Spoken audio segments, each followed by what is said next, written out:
Over to you, Alyssa. Hello and welcome to Rise Above the Grind. I am your co-hostess, the Consultress, bringing you amazing conversation from today's living live edge of disruption, where nothing's going back to normal, everything's new and up for review. Especially today, this is the very first live stream broadcast from inside the No More 9 to 5 Club. So I'll welcome over my guest host, my co-host here, Jason McNamara. Thank you so much for being here together in collaboration today. Oh, it's my pleasure. And I know you put together an awesome panel and speakers. So today's going to be an exceptional show to start off this collaboration. I know people are already watching on the YouTube. I saw messages coming in. Where do we get the live stream from? So this is going to be exciting. We're going to be doing this weekly, y'all. There's going to be value. And if you want to rise above the grind, you can. Stay tuned. Back to you, Alyssa. Amen to that. So, rise above the grind. One of our collaborators said, "That's what I love about being here. It's a mindset of rising above it." So, today I have Amanda Neely here as our guest expert to help us all understand a little bit better what it means to rise above the grind in planning your financial life. Miss Amanda Neely, welcome to the broadcast. Great to be here, Alyssa. Thanks for having me. Yeah. So, a little bit behind the curtain for everybody. When I met Amanda, I could not ignore the gravitational force that she creates around alignment with your money, with who you are. And so I raised my hand and was like, "What do you have here at this table? And how do you work?" And so after a few conversations, literally, I just kept coming back for more because Amanda's changing the game. She's allowing people to see themselves as whole, not something that needs to be fixed in finance. Because the financial story we've all been told is save, budget, exhaust yourself, and one day you'll retire. Well, that myth is being busted real time. So, Amanda, I'd love to invite you to kind of give us your perspective on what the grind is as from your perspective. Yeah.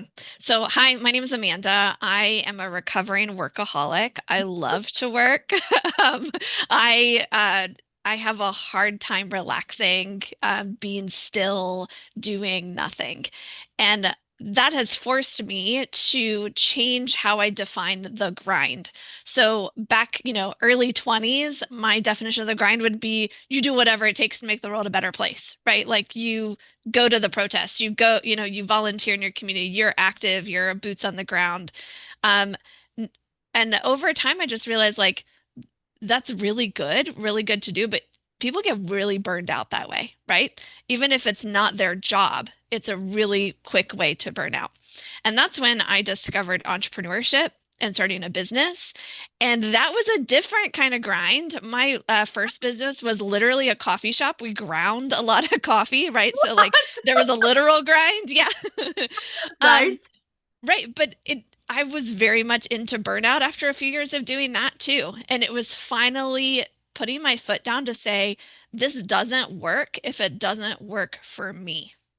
I can't end poverty if I'm on the edge of poverty myself. I can't be a good, service-based business, a good employer if I'm not healthy too.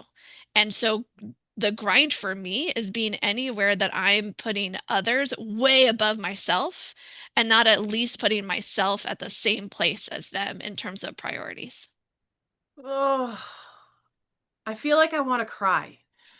Only because tears of joy, but also like it doesn't have to be the way we've been told that it has to be. And like your story about like I have to be able to put myself at the center because if mama ain't happy, ain't nobody happy. Same thing is true in business, same thing is true in your household, whether you're mom or not, maybe your dad, maybe your caretaker, but who you are first is the thing that gets to define where you focus. And so, Amanda, like I find out there, this external definition of success is make a lot of money, retire early. But that's very vague. It's really just kind of nebulous and people take it for law. So, when you see this transition where, you've changed your definition of grind along the way and what it means to be on purpose. So, is there a specific story or way of thinking about how your clients are viewing themselves right now and how kind of they're approaching their own transformation and how you help them through that? Yeah. This is one of my key mantras that I love to repeat to myself and to anyone who will listen to me say it. Some people are so poor, all they have is money. Some people are Mm. so poor, all they have is money. And if they're, some people, you ask them, what are your financial goals? What are you going after in life? It's, I want to be able to do what I want, when I want, not have to worry about paying the bills, all the things. And it's like, but for what end? Right? Like, is it because of the relationships you want to dig into? Is it because of the person you want to become? Is it because of the change you want to make for others who are less fortunate? Like what is really driving that? And there's no wrong answer to what's driving it. It's just so many people just stop at I want to have this big pile of money or this passive income in order to be able to do what I want, when I want, with whom I want, all those kinds. It's like, well, but then what do you do? And it's actually, if we're not clear on what do we do and how that's self-fulfilling, self-actualizing, to use one of those fun psychology terms from Mr. Maslow, right? If it's not self-actualizing, then it doesn't matter if you make the money or not. I mean, it's really kind of the statement under the statement, right? To me, I hear, I want what I want. Damn it. Right? I'm fighting against some other thing here to want what I want, and so I'm going to get it.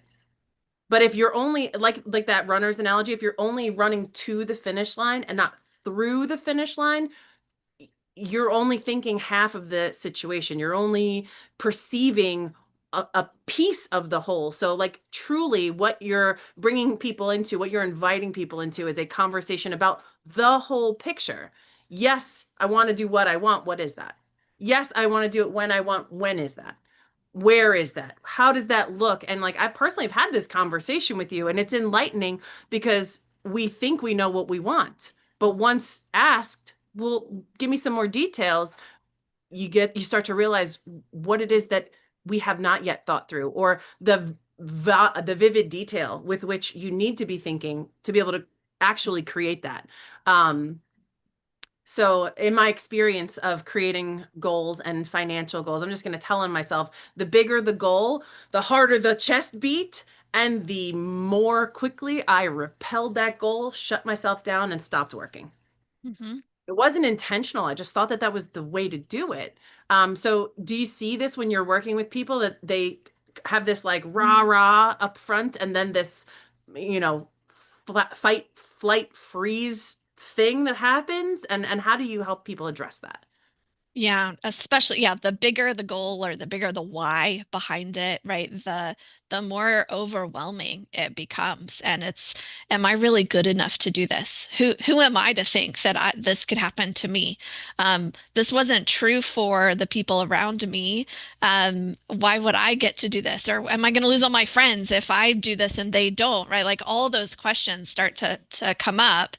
And sometimes we need the model. We need to see someone who's done it, be exposed to people, right? Like nobody could run the 4 minute mile, use the running example, until somebody did it, right? Like we need to be part of clubs where people have risen above the grind and escaped the 9 to 5, and rubbing shoulders with them and being engaged that way, so we can believe that it can happen for us too. And then we we have to then break it down into the milestones, the steps along the way. If it stays at some big goal, it's that will maybe happen one day, where it's probably not going to happen, right? You might know where you're going, but if you're not actually like knowing how to get there, it's like saying, in New York City and I want to go to LA. Well, if I don't actually get in a car or start walking or book a plane ticket or, do something, know how I'm going to get there, it's never going to happen. So then we have to break it down, have people that help us break it down and then help walk it through.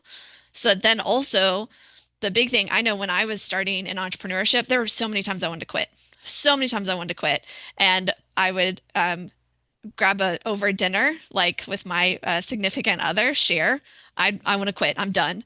And because I was able to express that and have him remind me of why I'm doing it, what's important about it, all those things, it helped me keep going.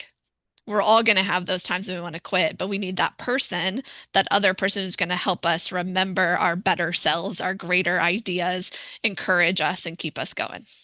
Yeah. Yeah, thinking of the big hairy audacious goal and the pie in the sky, the big vision, the thing that motivates us is also the Achilles heel that can also stop us in our tracks if we're not there yet. Early on, about God, 10 years ago plus now, I had somebody who I was counseling with that said, what are you feeling right now? And I was like, oh, I'm just frustrated with my business. It's not there yet. And then she turned it around for me and goes, well, how do you think your business feels? You're not there yet. Like you have to take those steps and the milestones. So it's encouraging at the same time as it is daunting and intimidating.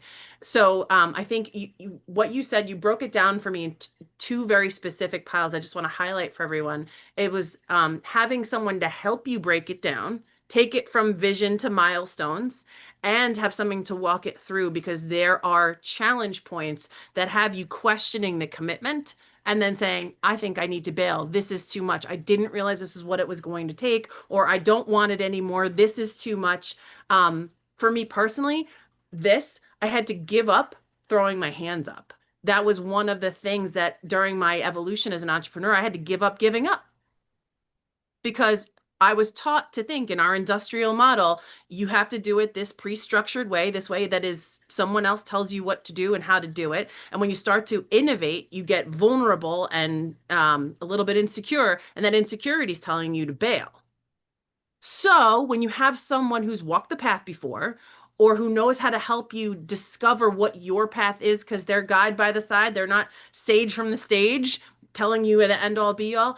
It helps you to see yourself in your growth rather so than see yourself in the push, pull, stop, start, because you have to transcend your habits. You have to overcome your programmed thinking before you can make those milestones and steps. So, specifically when it comes to financials, I know for me, that is like, it is the number one most scary thing to confront because it's so personal and very few people have the access to see what's really going on. So you get to be that trusted advisor that gets to sit down right side by side someone go, I get it. I've been here.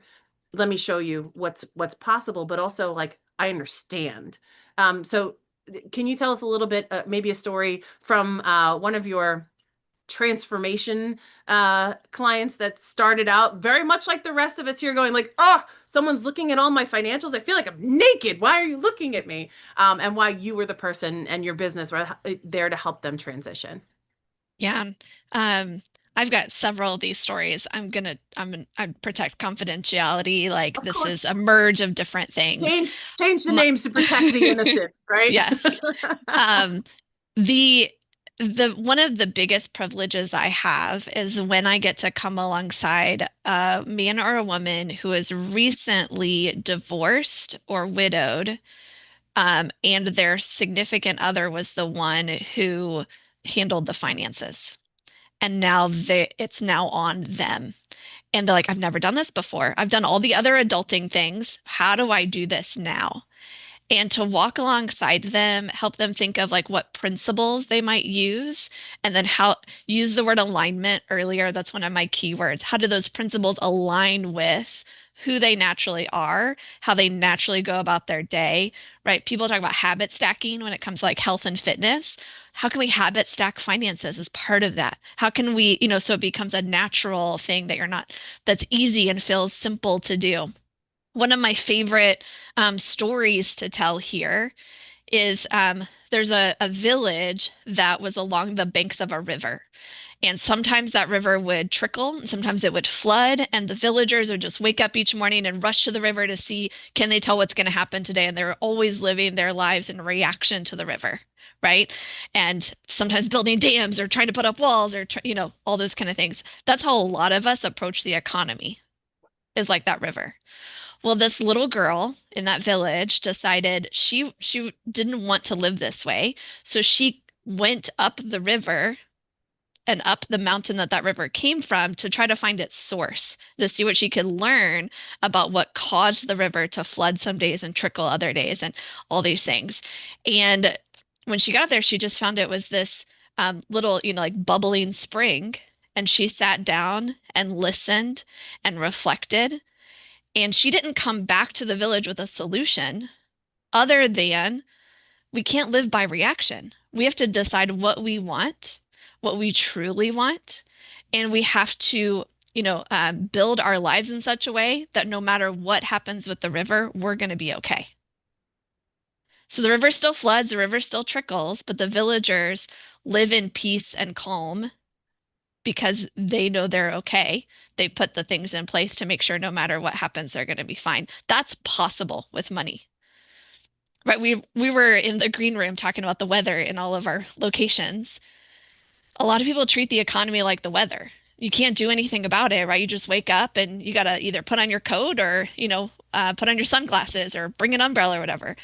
But the thing is that the economy doesn't have to control us that way. We have more power over how we do have umbrellas, we have coats, but also Killer. we can stay indoors if we need to, right? Like this is the empowering that some people don't even realize they can have. And if you follow a lot of the gurus out there, they're living in reaction too, right? That's how they make their money. This thing happening. Here's what you need to do. Here's what you need to buy, sell, trade, right? That that's feeding the noise. That's more grind, not rising above it. Babe, I knew you were going to knock it out of the park being here today. I smell an amazing panel conversation coming up right here, right now. So, your approach to the trickle or the flood and making sure you know what to anticipate financially is the reason why I got to know you, because it is about how do we understand where things are coming from, less so about how to navigate the fears and the doom, because sales are made out there in the old world that we're trying to rise above now on fear and greed. Yeah. How do we transition, like you said, to making decisions from knowing what to know and knowing who to partner with that can walk the journey with us? I've never heard somebody put financial services in such an aligned frame as you have here today. So I would like to invite my co-host up here to the spotlight to kind of shed some of what you're picking up from this conversation so far, and how's this hitting your perspective, Jason? Thank you, Pat. Well, it completely resonates. I didn't want to live by life's river and just be affected when I was younger, growing up poor. And I decided to take active steps from the military to sales to buying houses to create my own river, right? Or houses next to a river where I'm about to go that's built on a second floor with the first floor floodable. So if it does flood, I'm not going to be there anyways because I'll know beforehand. So the whole point of all of this is that people got to take control of their lives. And in a room full of people like this, of people who are using their brain, right? To be an entrepreneur, you got to use your brain. It shows other people that if there's a will, there's a way. They don't have to figure it out all alone. I would highly suggest that anybody watching or listening follow up with Amanda because I didn't hear anything wrong. Um, Alyssa, I really love that we have this group, and I know that the other panelists are about to drop some amazing nuggets. So I just want to thank everybody for being here. It's truly a blessing. Let's continue to make sure we use our brains for all things, not just life's little rivers and floods, but what you do, what you watch, because the world has a lot of fear and scarcity in it. And if you don't want to be in that mind frame, change the channel. You do have the power. Back to you, Alyssa. Yeah, change the channel right here. One of the reasons why we broadcast and why we are distributing this as a live stream experience, get inside the No More 9 to 5 Club. Come be here live with us in the chat so you can do Q&A with us at the end. The reason why we made this an experience, not just a recording that you get published every now and again, which I had been doing for a very long time, is we want to reach more people to be able to use your heart and your head in alignment with one another, not that fear and greed model that we've been taught, but the align, thrive, and collaborate initiative. Like, it's possible in every single industry. There's disruption everywhere. Change the channel. Join us here, whether you're on the live stream, you're inside the No More 9 to 5 Club, you're in here in the chat. You can also apply to be a panelist. So I want to switch pass the mic over right now to some of my amazing folks here. Talmar Anderson, bringing you up to the spotlight here. What are you picking up so far in this conversation? How's it landing in your perspective? Oh my gosh. First of all, so excited, Amanda, for understanding your perspective. It aligns so align. That should be a drinking game. Every time we say the word alignment, everybody has to take a drink. It's just coffee, people. Don't be afraid. The alignment of how I facilitate my business and you, I think goes back to the a societal thing where so many of us were raised to not put ourselves into the equation until everything else was satisfied, right? Like first make sure that everybody else in the your family has what they need, and make sure your friends have what they need, and make sure your clients have what they need, and make sure the team has what they need, right? Like there's so many ways to forget to start with us. And so just it sounds like very, again, I can't wait to talk with you when I want to get to know even more, but it sounds like what I hear you saying is one, you have to know yourself well enough to know what you want. And that's okay if it takes a minute to figure it out. Like we all don't always know the questions to ask ourselves. But when we build success around our definition of success and what we know will bring joy, peace, whatever our goals are into our lives, that's when we have a chance at success. It's when we use these other people's definitions and perceptions of the river is going to flood us, so we have to prepare for a flood, or we could better understand what's going on upriver and where we could maybe move up a little bit and never have to worry about the floods hitting us, right? That kind of thing. So I really, really love the concept of bringing yourself into your definition of success in your finances and making plans around that. Because, like I said, that's exactly what we do. We teach people to build your business around the team you want, and then we attract those people. Heaven forbid, we like who we work with, right? But so but really, I do think it's a societal thing where we were taught not to include ourselves in the definition of success and that we had to use the markers, as we talked about, right? You need a big pile of money. And so we didn't really push ourselves to get beyond what's the why? And that's why success is so fleeting for so many because they're not really trying to, as Alyssa said, run through it. So I absolutely love your approach. I love your perspective. I agree with it 1,000% in every way. And if there's a way for us to feel less guilty about the idea that this is going to make me feel comfortable and joyful in my life if I save money in this way, spend money in this way, invest money in that way, then I think that it's a great awareness that not enough people have. So keep on keeping on, Amanda.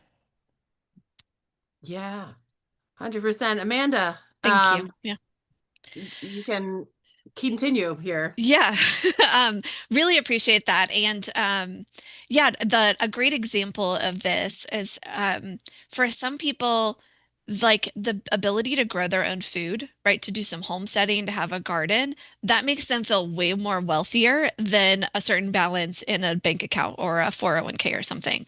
Like, why do we have to make wealth be about money? Why can't wealth be about other parts of our lives? And those are okay to have as financial goals, right? I love when I get to talk to the person, their definition of retirement is I get to eat all the food I've grown myself.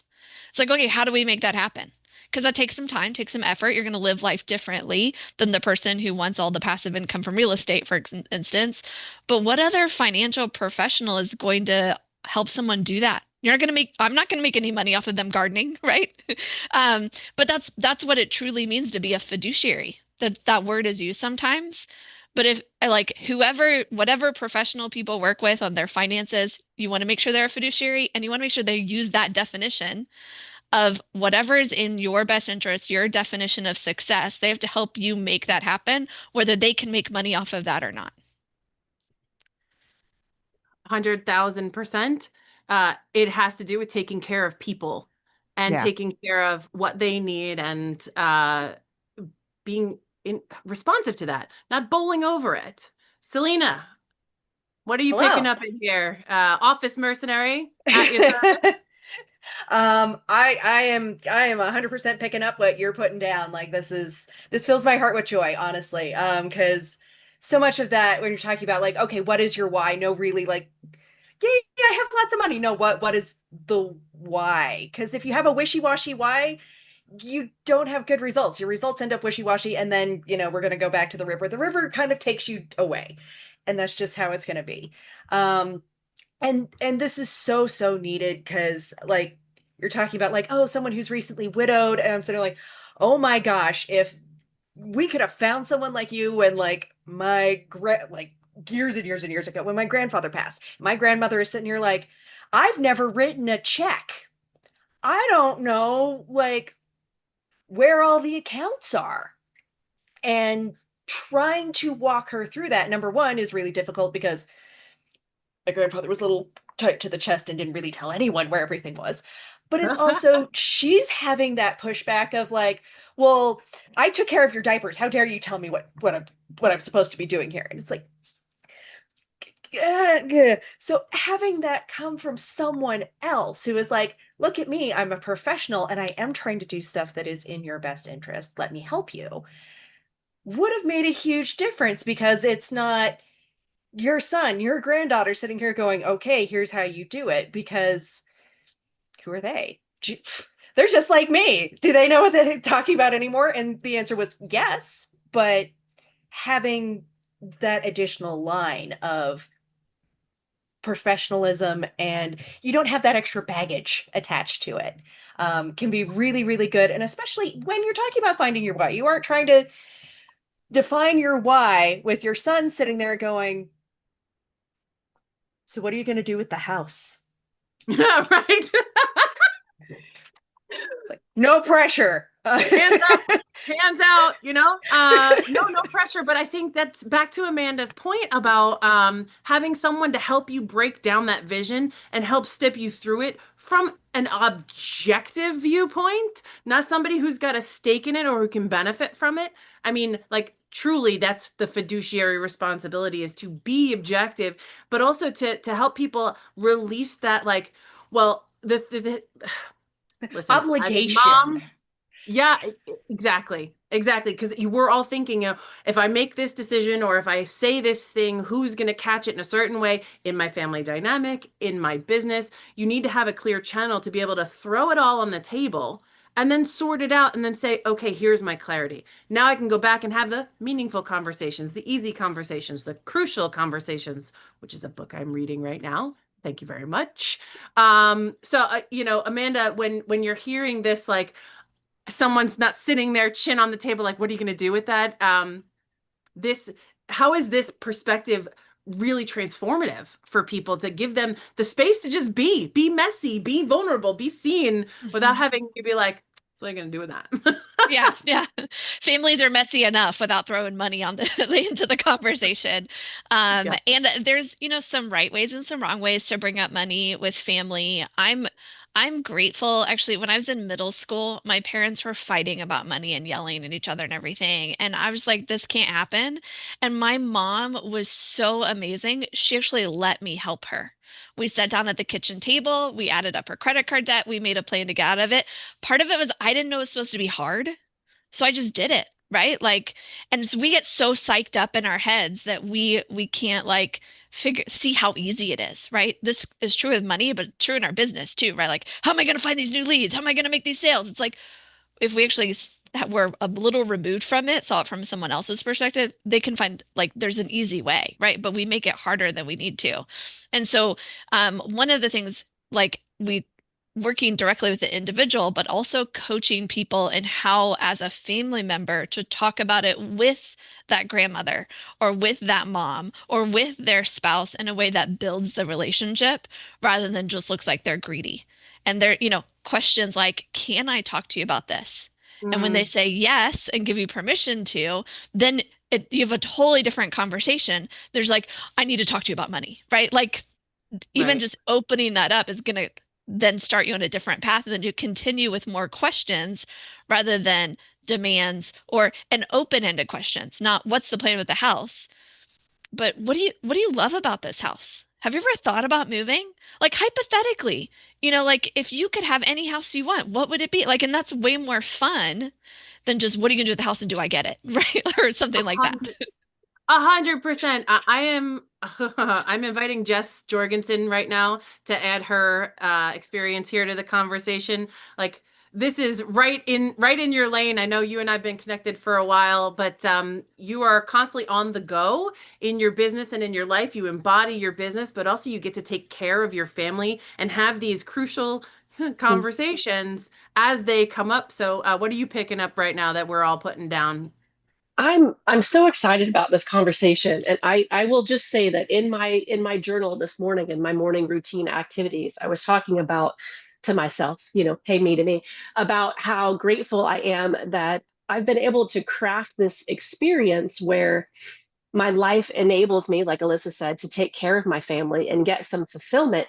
And also from a financial perspective, my needs have changed so much. So there's a lot of evolution that happens, right? I made a plan, 15 years ago before I got married. I had lots of things in place based on my parents' experiences, which were my mother had been, lost her high dollar job in like 2008 when so many other folks did as well, and she couldn't, she was overqualified for so many things, and she was struggling to pay for healthcare. And at that moment I said, I don't ever want to have that experience, and ensured that my life would be well taken care of from an insurance and a financial perspective. But now my kids are all adults, and I'm not worried about who's feeding them because they are, you know feeding their own grandchildren, right? Like our things change. And the fact that, we can take the experiences that molded one perspective and learn as we evolve and grow in our own businesses, and our financial needs change, right? Like what I'm looking for today is so much more about fulfillment and the way I want to live my life as a marker of success over the pile of money, because I've had large piles of money. I still have pretty good piles of money, but they don't make me happy. I thought that they would, but the reality of comparing myself to others in similar positions to, what I had in my corporate days, they feel so empty, right? I look at that now from such a different perspective of, like, I know how to earn a lot of money, but it never made me happy and was completely unfulfilling. So now my plans are so much different. They're about the legacy and the ability for me to be intimate with my family and help them as their families grow. And it's just changed so dramatically. And navigating with my parents too. Like, what are you going to do with that, and then talking about, like, I had this conversation with my dad about, I don't I'll ask for your input here, Amanda, as well, about he has carried these like huge life insurance policies for such a long time, and just last month he came to me and said, I don't think you need it. Is it okay if I cancel that policy? And I was like, you should have canceled that like a gazillion years ago, because we don't need, like, I don't want your money to be the thing that keeps you from having experiences that you can enjoy as your body begins to fail. I know we don't like to talk about that, but that was a very real conversation with my father as we're going through things. I think there's a huge cultural shift between, like, my parents, who were very focused on ensuring that they leave me some sort of legacy that I quite frankly don't need, and I would prefer they go do some things that are fun with the money and the time that they have. So I'd be interested to hear your perspective on the shift in that culture as well, because I was pretty surprised to find he had still been carrying that and paying for it for all of these years when I had done quite well by myself. Yeah, this is where, every family is unique and different, but it is very common for um, older parents with adult children to want to leave them a legacy, and the adult children to be like, no, I'm fine. I want you to actually enjoy your older years, all the work that you've done. I've seen all of that. I want you to actually have some enjoyment. And then I also have, like, I have a really good friend that his father let his policy lapse a little bit before he ended up passing away. And he's like, I would have paid your premium for you. I'd um, like if you would have just had that conversation, you could have continued to enjoy your money, had fun. I would have paid it for you because I'm going to get a huge return. If, like, just depending on the kind of life insurance, depending on the unique situation. That's part of why personalization, so many like of those TikTok people with, Fin Talk and giving all these like generic things. Actually, I had a client, her and her spouse are about 7 years apart in age. And she was going to go with the generic advice about when to turn on Social Security income. I'm like, honey, that doesn't work for you because you're not the same age as your spouse. Like, and she had gotten that from a TikTok person. Right. So at like families are messy. Families are also unique. As individuals, we're unique, but also the way we work as a family and all that kind of thing. When we're talking about estate planning, generational planning, that has to be done in a unique way, not just a cookie cutter way as well. And finding Yeah, that alignment as a family too. I agree. And dealing with our adult children now as we make our plans and that sort of thing is a whole different set of messiness because Yeah. we've 7 adult children. They all get along all of the time when we're all together, but when we're not here to mediate, I won't be the same.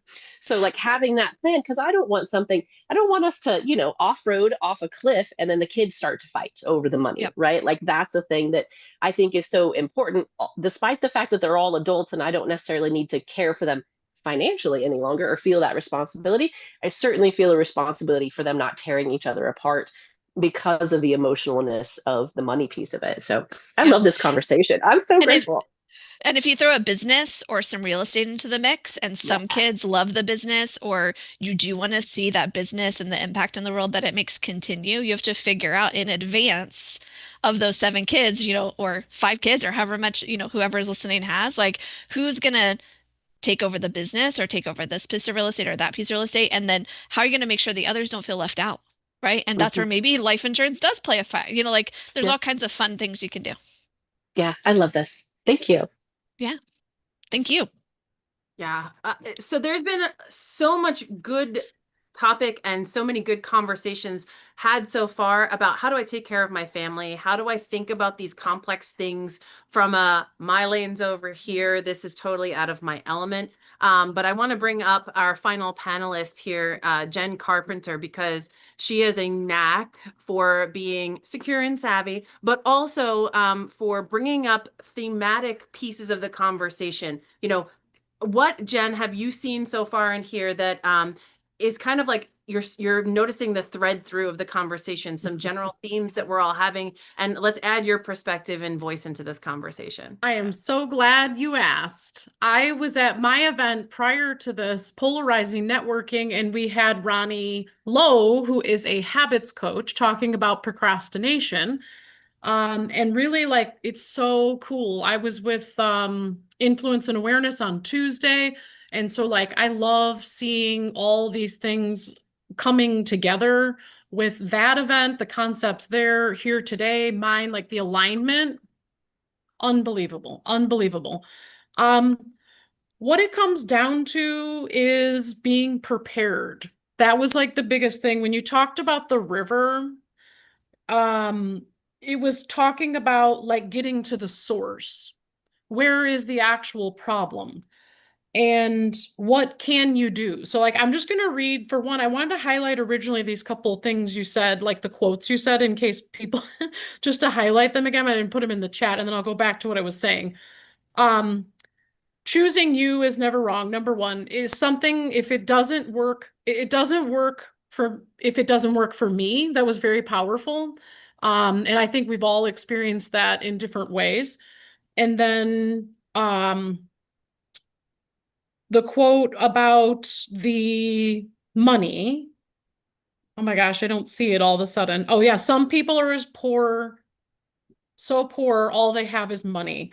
So being the reason I wanted to bring those up, I'm going to read the questions that were all over my page. How big is your why? What do you want? Who's the person you want to become? What's in your control? What can I change?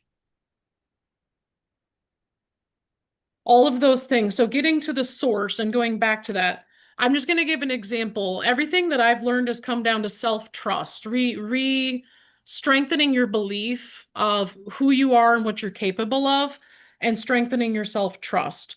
So today I acknowledged that I was like moving a little too fast, and I was like grateful that I was able to acknowledge it and decide, oh, I can change my way of thinking right now. I need to just pause and have an awareness, and I'll be able to take a different action. So getting to the source is truly like changing your way of thinking. And in the moment too, we had some different things go on at our event today. Usually I'd freak the hell out and not trust myself. So I was like, you just go through this process of number one, being aware, okay, what's really going on? what's in my control? What can I change? And what can I actually do about it? What are the things that I can actually do? And I had to remind myself, what's the worst case scenario? This, everything's going to be fine. I've done this before. What's the worst case scenario of what could actually happen? And I had to like walk myself through all of those processes of awareness, is what I'm getting at. So, like Yeah. looking at the source, and I believe the source I'm saying is the empowering ability that we can change our way of thinking. We have options and choices. That's one of my mantras that I've recently shifted to say, I've got options and be Yeah. empowered by that. So, just like pulling it all together. Yeah, really, really powerful stuff. I don't know where you want to go with it, but being prepared and then not over preparing, I guess, was the other side. That's where the self-trust comes in. Very often I would over prepare for things Ooh. and you're believing yourself. You have to be prepared and ready for whatever's going to come your way, but also, over preparing is going to slow you down and stop you instead of taking Mhm. action. So much there. Jen, just like, oh, mwah, the over preparing, over responsibility, over emphasizing, over complicating. These are the things that create resistance. These are the things that have us go, oop, maybe I need to exit. This seems too hard. This seems too much. This seems too big. When we are prepared, that's different from being overthinking things, over prepared. Talmar, on my unmute, on mic. What the hell am I saying? Yeah, come speak, because I'm like, you're vibing like this. I'm Yeah, like, we're yeah. in concert. That was Everybody such a in love. big shift for me personally and professionally. The over planning, the overthinking, I had convinced myself there was safety if I could think of everything. If I can think of everything, and whether I build the thing in whatever that was, the Noah's Ark for the rain that's coming down, right? Or whatever I could think of. As long as I could think of it, then I was in a good place. So that gave me the excuse to continually be like, but what about this? And what about this? And what about this? And moving, as you so highlighted, to preparing enough financially for what we want, but creating the space to allow that one, as Amanda referenced, it will change. Like when she was first starting our presentation, she's like, you're going to want this, but then things are going to change and you're going to want that. And that's okay. So we have to move how we're planning with your money and how you can change behaviors if that's what's in your best interest because that's what you want. And it's learning to trust that whatever can come up is something that you can handle, even if it wasn't thought of. It's learning how to really trust yourself and have the faith that you've got the kind of people behind you, right? Like an Amanda that's helping you no matter what. You've got a place to go with your financial questions and somebody who knows your story and your history and can really help you, talk you off the ledge if you're like, oh my gosh, they're selling little beanie babies and I need to buy 1,000. And you're like, maybe not the investment you think it's going to be. Right. Or if you're like, I have this new idea and she can really see the light in you and see how this is going to be an ongoing thing, she can support that. Right. So, but that over preparing, whoo, girl. Yeah. Literally all of us were like, Jen, we heard that. We heard it. And somebody like Amanda, how do you advise somebody when they really are feeling like, but what about this? But what about this? How can you help ground somebody that's in that financial space? Yeah. This is so resonating with me because CFP stands for Certified Financial Planner. I've always been a planner. I've loved planning. I get stuck in the planning that I never move forward with execution. So I've had to develop tools myself to get me out of that now also tend to help my clients too. And I can resonate, a lot with it. And there's always the good pro and con list where you just write it all out, right? There's the setting a deadline. I'm going to decide here, right? With I love to, you can't rush clarity, like the deadline far enough out that you're not feeling rushed with it. Looking for the doors that open, the green lights that come, all those kind of things. And then some people they don't even know where to start preparing too. right? They want to prepare, but they're not like, this is such a foreign concept for me. I don't know how to, do this. So even the jump start of, well, here's what some people do on this end of the spectrum. Here's what other people do on this end of the spectrum. You have to find out where you're at along that spectrum. They're like, okay, I know the framework now that I need to decide in, right? Rather than I'm lost. I'm not sure exactly where you'd even go with how to prepare or how to go about making a decision. So those are, I said like 4 or 5 things there of different ways to approach it. And we pull out different tools from the toolbox as we need them, right? And some just preparation and some planning, one of those works better than the other. Amen. And I love that you developed it for yourself because you were stuck. And then, by the way, this is going to help some other people. Yeah. I mean, that's most of what business is. We get to figure out some stuff and help people with what we've found out. Miss Office Mercenary, what are you taking away from here so far? I want you to this conversation has come full circle about, help yourself, align yourself, and then you are, oxygen masked to help other people. Yeah, it's funny because I just realized I am drinking from my, I don't know if it'll show it. It's basically it's a dinosaur that says, "What if I'm underthinking?" Because it's like, oh my God, what if I'm underthinking this? What if it's actually a lot more complicated? But one of the things that I put that I was thinking about is just like perfection being the enemy of good. With that planning and having someone kind of push you forward with it because it's just, well, but it's not perfect yet, but it's not perfect yet. So how do I get it perfect? And then perfect changes because like Jess said, it's like your life changes. Like your kids grow up. All of a sudden they aren't, 6 months and you're starting baby food. Oh God, they graduated high school. And you're still holding on to it because it wasn't perfect. So I'm really feeling that anything worth doing is worth half-assing it. Because it at least gets something going. And that allows you to bring people in and make a plan and have that little flexibility with the plan so that you aren't panicking and what if I'm underthinking? Yeah. Yeah. And what if I'm undertacked? What if I'm under Jess, help? What if I'm not seeing everything that I need to see? This is part of where that overwhelm starts to creep in is like, I don't know what I don't know. And if I don't know everything there is to know, then I can't start. Bullshit, everybody. Bullshit. Okay? Like you have to get started to figure out what you don't know. And so if what's stopping you is you don't know what you don't know, none of us have that all figured out. Even Warren Buffett, right? So knock it off. Jess, how do you see this?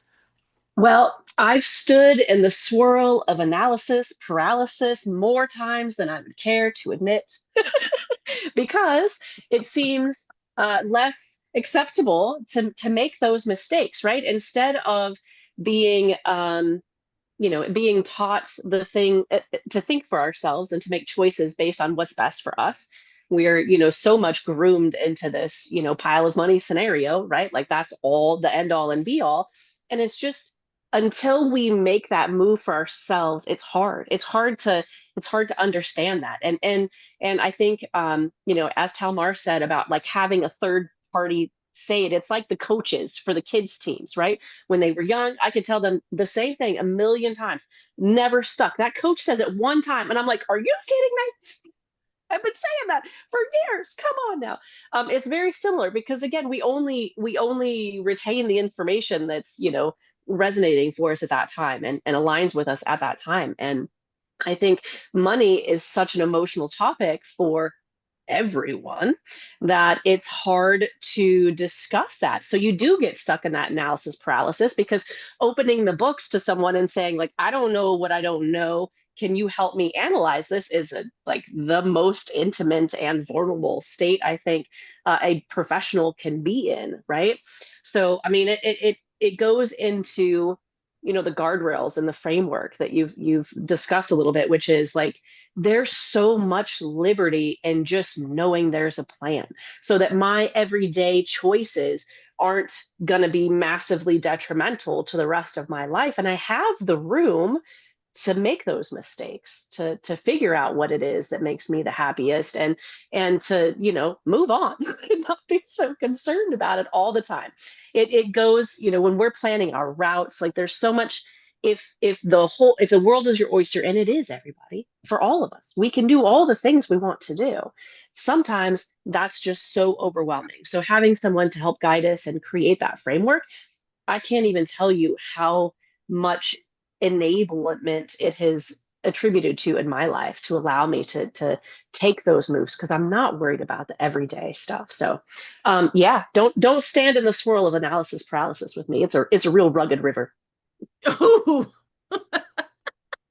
Amen to that. Hey, listen, we are just about at our time for the meeting. I want to just say thank you for those of you on our very first live stream out there on YouTube. High five for sticking with us. Let us know in the comments what you have loved about this conversation, and we will all jump in, or at least I know I will, because now I have to figure out how to connect everything to YouTube for the No More 9 to 5 Club. But we want to answer your questions in the live stream, in the chat here on YouTube. So stick with us, ask us your Q&As. For those people who are here live, I'm going to keep this room open just a few minutes longer so you can put your Q&As in the chat in here. But panelists, thank you so much. I want to send the mic over to Jen for your final word of wisdom here that you put in the chat here for us and the panelists, but I think everybody here needs to hear it. It's like the capstone, I feel like, to the conversation around collaboration versus trying to go it alone. Yes, faith and trust in knowing you have a team that was mentioned before, and using others to hold your belief when you don't have enough of your own. That's a huge, huge empowering way to strengthen your own beliefs and know that you have trust behind you, like you said, that you have a team along the way. All of the people that are here together doing what we're doing, that we're all in this together. Very powerful. Super freaking cool. Thank you all for being here, especially live here in the room. This is our first audience participation, so the Q&A feature is open. We are here to answer. To my panelists, I bid you adieu, or stay for the Q&A. Whatever you need to do, please do so right now. This is an experience to be had, not just a podcast, not just a broadcast. It is the culmination of community and collaboration. So if this room feels like a fit for you, please join me on in the No More 9 to 5 Club. We have experiences like this all week long. This is the only broadcast of its kind. If you'd like to apply to be a panelist, send me a direct message. I will show you how to do that. But we are bringing the best of the best so that you can build your path moving forward with the expertise. Amanda Neely, thank you so much for being our guest expert and kicking off this conversation. Will you please leave us with your final words of wisdom from what you're taking away from this conversation? Oh, there are so many things, but if I have to pick one thing, I love that Jen picked up on how many questions I asked. I believe that wisdom is not having all the answers, it's knowing the right questions. And so when you don't know what you don't know, like if you know the questions to ask and you keep asking those questions and you keep looking for new questions and deeper questions, you're doing the right thing. And you can relax and settle down, have less anxiety along the way. Beautiful. You heard it here. Be in the room where it happens every Thursday at 12:30 Eastern Time. Book your calendar. Make sure you register for your seat, and then one day you'll be in here as a VIP panelist, just like the rest of us. So I don't see any of you in the Q&A here from the attendees. So all my panelists, if you want to unmute and just sign off where people can go to find you. I know we've got Jess Jorgensen at GoRoam.tech. We have Jen Carpenter, Secure and Savvy Solutions. Selena Thiel, Office Mercenary, singular, not plural. And Amanda Neely, Wealth Wisdom Financial. Amanda, where would you like people to go to connect with you from here? Yeah, so my favorite place right now, which is what I'm continuing to evolve and change and being open to new, wisdom and places to explore things, which this group seems like the place to do that with. It's livecounterflow.com. I love that. Going upstream, going against the flow, choosing to rise above the grind, livecounterflow.com. Excellent. Jess, where can people find you? You can find me on LinkedIn and at gorome.tech. I'm very excited. It's www.gorome.tech. Right on. Thank you so much. Selena, how about you? Where can people reach out to connect with you? LinkedIn works great. The website is officemercenary.com. Generally, most social media platforms, it's Office Mercenary, so you can find some of the ridiculous things that we're putting out. And yeah, looking forward to talking to people.